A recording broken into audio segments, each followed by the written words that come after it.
घनघोर जंगल में बहुत सारा जानवर रहते थे। उसी जंगल में एक बूढ़ा बंदर भी रहता था। बंदर अपनी होशियारी और चतुराई के लिए जाना जाता था।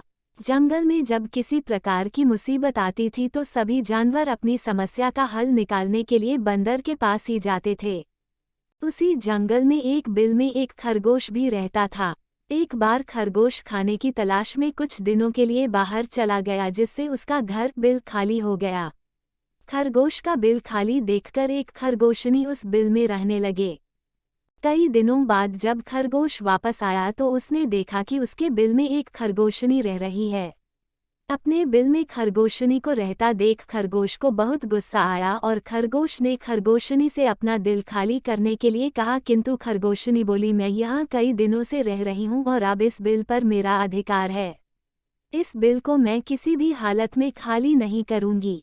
खरगोशनी की बात सुनकर खरगोश बोला, तुम तो अभी कुछ दिनों से ही इस बिल में रह रही हो, मैं तो यहाँ कई वर्षों से रह रहा हूँ। मैं कुछ दिनों के लिए बाहर चला गया तो तुम मेरे बिल पर कब्जा करना चाहती हो, मैं ऐसा नहीं होने दूंगा।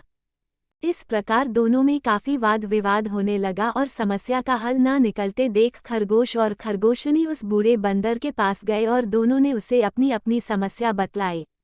बूढ़े बंदर ने दोनों को समझाने का बहुत प्रयत्न किया, किंतु दोनों अपनी बात से टस से मज नहीं हुए। दोनों ही बिल छोड़ने के लिए तैयार नहीं थे। दोनों की बात सुनकर बूढ़े बंदर ने कहा, मैं बहुत देर से तुम्हारी बातें सुन रहा हूँ और मुझे लग रहा है कि तुम दोनों में से कोई भी इस बिल को खाली नहीं करेगा। अब तुम दोनों बड़े हो गए हो और तुम्हारी शादी की उम्र भी हो गई है। मेरे विचार से तुम दोनों के स्वभाव भी आपस में मिलते हैं, इसलिए तुम दोनों को आपस में शादी कर लेना चाहिए। इससे तुम दोनों को बिल भी खाली नहीं करना पड़ेगा और दोनों को इस बिल से अपना दावा भी नहीं छोड़ना पड़ेगा। खरगोश और खरगोशनी दोनों को बंदर की बात बहुत पसंद आई और उन दोनों ने आपस में शादी कर ली। दोनों की शादी में जंगल के सभी जानवर आए और इस प्रकार खरगोश और खरगोशनी एक साथ सुखपूर्वक उसी बिल में रहने लगे और अपना जीवन बिताने लगे।